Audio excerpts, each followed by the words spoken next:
5, 4, 3, 2, 1, blast off! Issue 4 is all about rockets, and kids love counting down. Yes, you can do countdowns from 100 by 10s or from 20 by 5s and do it different ways to practice their counting. And if they're wiggly, they could jump up and down on each number. Yes. This is the K-1 build for the rocket. You start each issue with your build. And this is the grade 2, 3. And remember that the colors are not the important part. The steps of the build are the important part. So they can be as creative as they would like with the colors. And you'll be learning all about rockets in this issue. And we designed rockets with math problems in them. So if solving actual problems isn't your child's favorite thing to do, you could say pick 3 problems on the rocket to do, and then we'll go read about the historical figure. Yes, and the K-1 rocket math is focused on fact families. And 2, 3 is about place value, and it's kind of a mix. And then in this issue, the historical figure that we'll have will be a NASA mathematician that you may recognize from Hidden Figures. Tell them about the NASA stories. And there are stories that you can have your kids listen to. An astronaut will read to them if you go to storytimefromspace.com. And they have different astronauts reading different stories.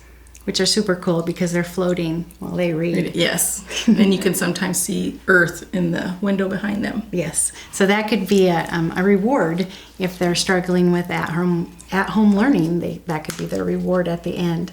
So for our English language arts, we did a fun one with parts of speech. We're using the words Cape Canaveral. And K-1 students are going to try to make words that are nouns and verbs. And grade 2, 3 will make nouns, verbs, adjectives, and adverbs. And then your challenge at the end of this issue will be to imagine flying to another planet and the alien life that you'll find there. Yes. And writing about it. So creative writing with the alien. Yes. And then for grades 2 and 3, they could do some research and figure out what the alien would need to have to live there based on the elements of the planet. So we hope you are as excited as we are to try out these new curriculum ideas. Yes, we know we're using them. Yes. We don't know where. And they'll still have the option board. Yes. And remember, you can do over some of the squares they've already done because some kids get favorites and they like to do those over. And sometimes people ask about 21st century skills. And so just in case you're asked about it, we're covering creativity and innovation, flexibility and adaptability, initiative and self-direction, and productivity and accountability. Hitting it all. Hitting it all.